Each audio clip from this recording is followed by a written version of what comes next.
어제 이화영 전 경기부지사가 불법 대북 송금 피의자 신분으로 검찰의 두 번째 조사를 받았습니다. 김성태 전 회장의 되질도 또 이루어졌고요. 그런데 관련해서 보도들 많이 나왔습니다. 신문 보시겠습니다. 자, 김성태 전 회장이 이렇게 말을 했다고 합니다. 내 주변이 다 구속됐다. 잘 생각해보라. 잘 생각해보라. 뭘 잘 생각해보라는 건지 한번 생각을 해봤는데 신문은 불만의 표시를 한 거다 이렇게 해석을 했습니다. 제가 생각하기로는 나는 뭐 8개월 동안 해외 도피도 했고 또 버틸 만큼 버텼는데 남는 게 뭐냐. 결국 내 주변 다 구속되고 그러지 않았느냐. 이젠 사실대로 말하겠다 뭐 이런 의미 아닐까 그렇게 싶은데요. 이 전 부지사는 지금은 꿋꿋하게 버티고 있는 것 같습니다. 검찰이 그런데 또 다른 뇌물 혐의를 포착하면서 이 전 부지사를 압박하는 그런 모습입니다. 자, 실장님, 김성태 전 회장과의 되질이 지난번에 이어서 또 고성이 났었다고 하는데 이번엔 좀 일찍 끝났다고 그렇게 하더라고요. 네, 그렇습니다. 지금 들리는 이야기에 의하면 김성태 전 회장이 지난번과는 달리 좀 차분하게 따진 것 같아요. 아까 그 표현이 저랬을 따름이지 굉장히 감정을 누그러뜨리면서 하나하나 따져나가는 광경이고요. 지난번과 가장 크게 다른 점은 안부수 아태엽 회장이 있냐 없냐의 차이였던 것 같아요. 아태엽 안부수 회장은 사실상 이 쌍방울과의 인연보다는 경기도 또 이화영 부지사와의 인연 때문에 지금 모든 것들을 주도했던 그런 단체인데 그 단체의 장이 쌍방울 회장과 같은 그런 입장을 표명하면서 이화영 부지사에게 그 진실 여부를 묻는 과정이 이화영 부지사가 굉장히 그때 공경에 처했던 상황이었던 것으로 보이고요. 지금은 김성태 회장과의 어떤 관계는 내가 당신을 모른다라는 일관된 어떤 이 태도만 보이면 이 상황을 넘어갈 수 있겠구나 하는 계산이 저는 이화영 부지사한테 좀 있었던 게 아닌가 싶습니다. 알겠습니다. 자, 이 전 부지사의 치아가 빠질 정도의 스트레스를 받으면서도 꿋꿋하게 버티고 있습니다. 하지만 검찰은 과거 발언을 봐도 쌍방울의 800만 불 대북 송금과 연관이 있다고 보고 있습니다. 이 전 부지사가 과거에 뭐라고 했었길래 그렇게 생각하는지 직접 들어보시겠습니다. 경기도와 북측은 농림 복합사업, 축산업, 양묘사업, 나무심기 사업 등을 서로 협의하여 추진하기로 하고 황해도 지역이 한 개 농장을 농림복합형 스마트팜 시범농장으로 지정, 개선 사업에 참여하기로 하였습니다. 이재명 도지사의 그 방북 초청과 관련해서는 여러 차례 북측에서 초청 의사를 밝혔습니다. 이재명 도지사가 육로로 평양을 방문하고 싶다고 그랬더니 이종혁 원장께서 그렇게 되려면 시간이 많이 걸리지 않겠느냐. 다른 경로로 좀 더 일찍 오는 게 좋지 않겠느냐. 자, 이화영 측 변호인은요, 이 쌍방울이 주가 조작을 하기 위해서 독자적으로 대북 사업을 벌인 것이다 이렇게 주장을 하고 있습니다. 목소리 듣고 오시죠. 어떻게 만나는 경위에 대해서는 이제 다툼이 있는 건 맞는 것 같습니다. 법정에서도 아마 그 부분은 다퉈지는 걸로 알고 있습니다. 쌍방울이 결국은 대북 테마로 해서 전환 사채를 이용해서 주식 주가 조작을 하지 않았냐 이렇게 보고 있고요. 쟁점이 지금 되는 게 아시겠지만 이제 행사 비용 대납한 게 있느냐 이 부분 있잖아요. 그다음에 500만 달러를 보냈다고는 하는데 이제 보냈는지 안 보냈는지 저희들은 잘 모르겠어요. 자, 이재명 대표도요, 쌍방울과는 인연이 전혀 없다면서 강하게 혐의를 부인하고 있습니다. 검찰은 그럼에도 인적, 물적 증거를 확보하고 있다 이렇게 자신하고는 있는데 장 변호사님 돌아가는 상황 좀 어떻게 보십니까? 사실 검찰은 일적, 물적 증거가 차고 넘친다고 이야기하는데요. 대장동 수사만 해도요. 428억 원 공언하다가 영장 청구서에 넣지도 못했습니다. 지금 이 수사도 처음에 김성태 전 회장 해외에 도주에 있을 때 변호사비 대납의 키맨이라고 했죠. 이 부분 국내로 압송하니까 변호사비 대납 이야기는 쏙 들어갔습니다. 그렇다면 대북 송금 대납과 관련해서는 어떤 실체가 있는 것으로 보이느냐. 스마트팜 사업과 관련해서도 몇백만 불을 줬다라고 하지만 경기도의 그 당시 예산 내역을 좀 뽑아보면 계속해서 돈을 줬다는 시점 이후에도 예산 편성을 해놓습니다. 그렇다면 이게 어떻게 대납이 성립한다는 것이지 검찰은 설명해야 되는데 그냥 추상적으로 일적, 물적 증거가 있다. 이렇게만 이야기하고 있는데 아마 수사 결과 어떻게 가시적으로 낼 수 있을지 국민들이 지켜보신다고 생각합니다. 반론 있으신가요?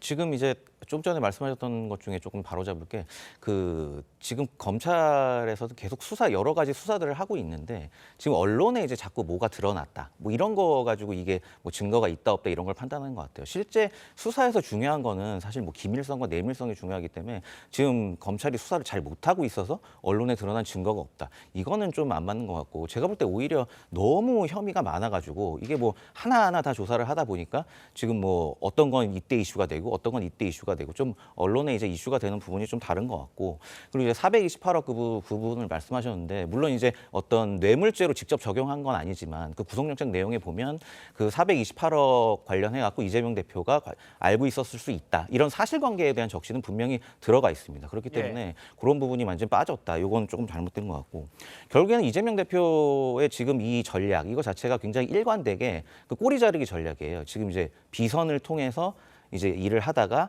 지금 최종적으로 나는 모른다로 지금 가고 있거든요. 하나하나 짚어보면 대장동은 유동규가 있죠.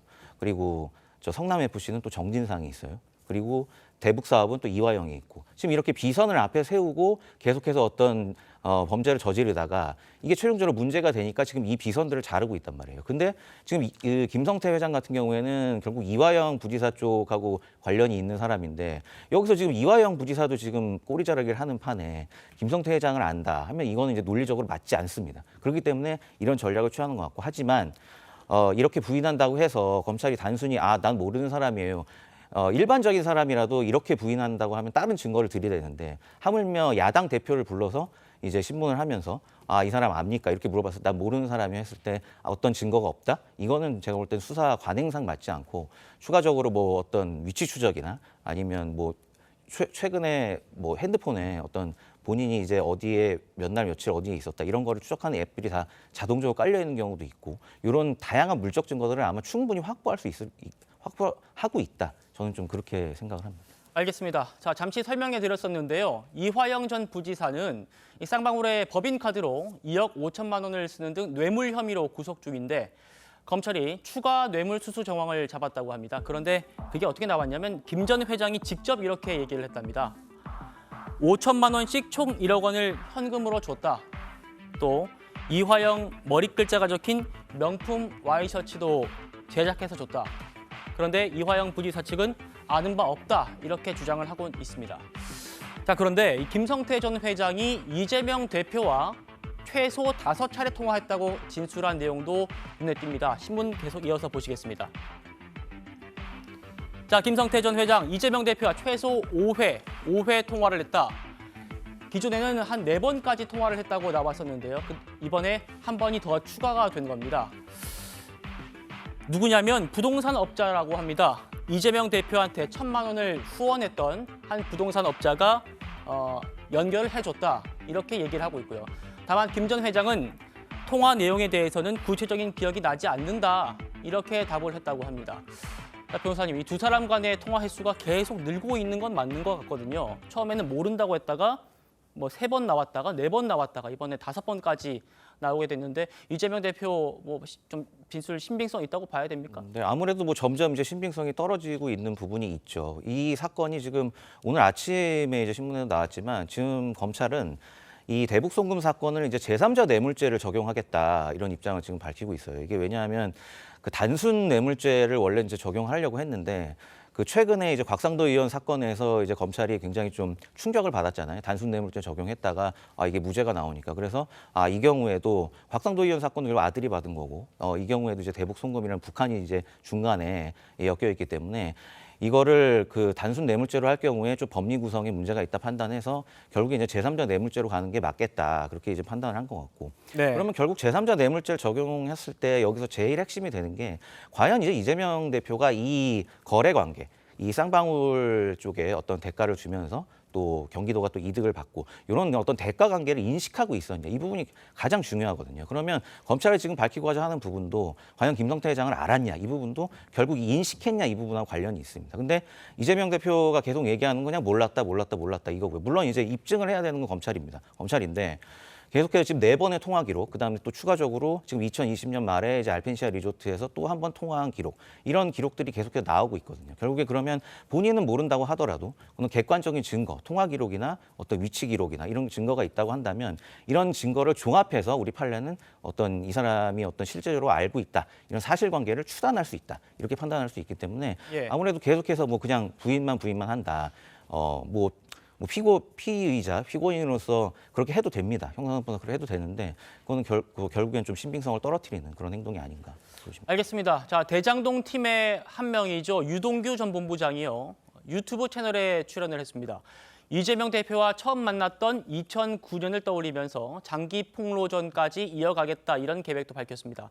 그러니까 민주당이 바로 법원에다가 유 전 본부장을 제지해달라고 요청하기로 했다고 합니다. 유 전 본부장과 고민정 의원 얘기까지 들어보시겠습니다.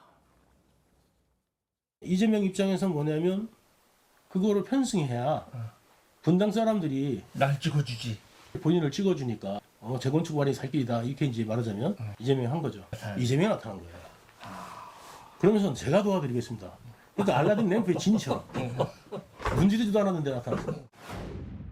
정치 드라마를 만들겠다는 거죠. 그리고 그 인기로 돈을 좀 벌겠다는 거 아닌가. 그러나 이제 허위 사실이 있을 경우에는 또다시 감옥행으로 가야 될 수도 있는 부분이기 때문에 그분께서도 조심할 수밖에 없을 겁니다.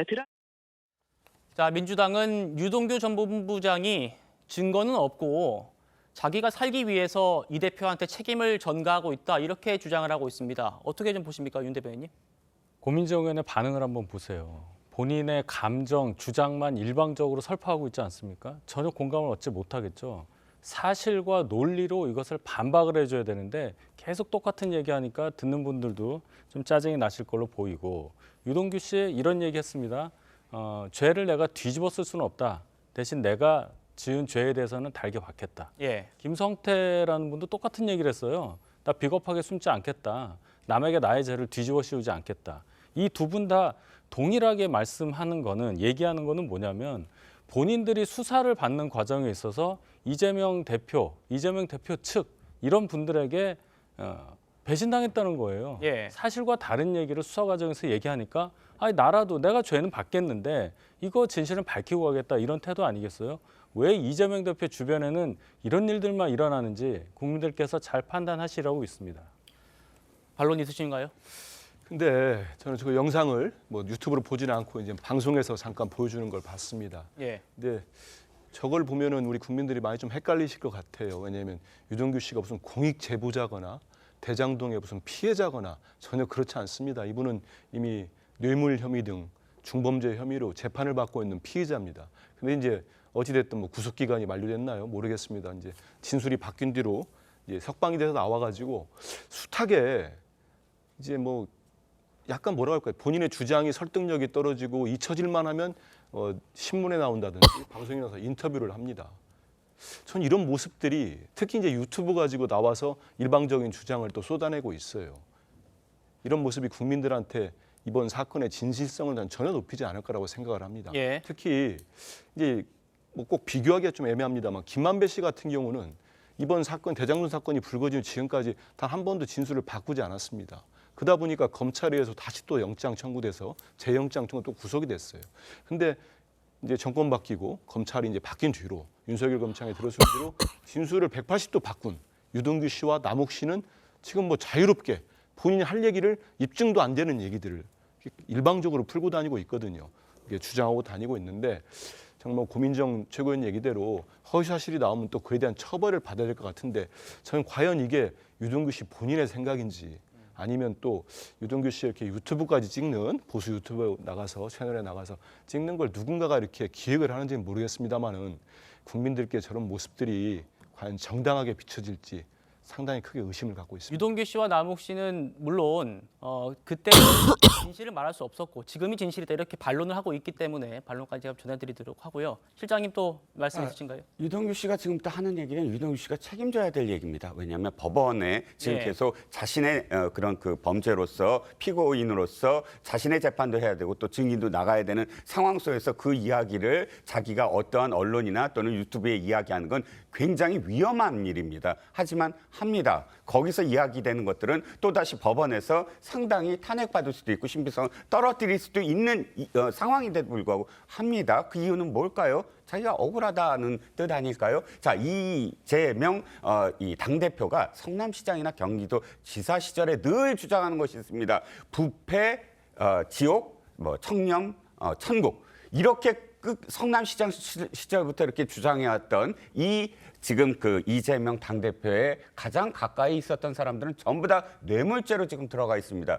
뭐 이유동규 씨를 가깝지 않다라고 표현을 했지만 그럼에도 불구하고 그 성남 도시개발공사 본부장이었던 이 사람도 지금 뇌물죄, 이화영 부지사도 지금 뇌물죄, 이렇게 가장 가까이 있었던 사람들이 뇌물죄에 다 들어갔는데 자신은 부패 천국 청렴 거꾸로 됐군요. 그렇게 주장을 하면서 지금까지 나는 죄가 없다라고 이야기하고 있습니다. 한 말씀만 드리면 저는 이런 거예요. 이재명이라는 당대표의 리더십이라는 게 무엇인가 일이 잘 됐을 때는 다 내가 공이고 단군 일의 최대 지적이고 무엇인가 잘못됐을 때는 아니 내가 모르는 사람들이 다 했다라는 게 바로 배신을 당했다라는 측근들의 이야기나 다름없는 게 아니야. 진정한 리더십은요. 잘못됐을 때 이건 모두 다 내 책임입니다 라고 이야기하는 사람이 진정한 리더십이다라는 겁니다. 알겠습니다.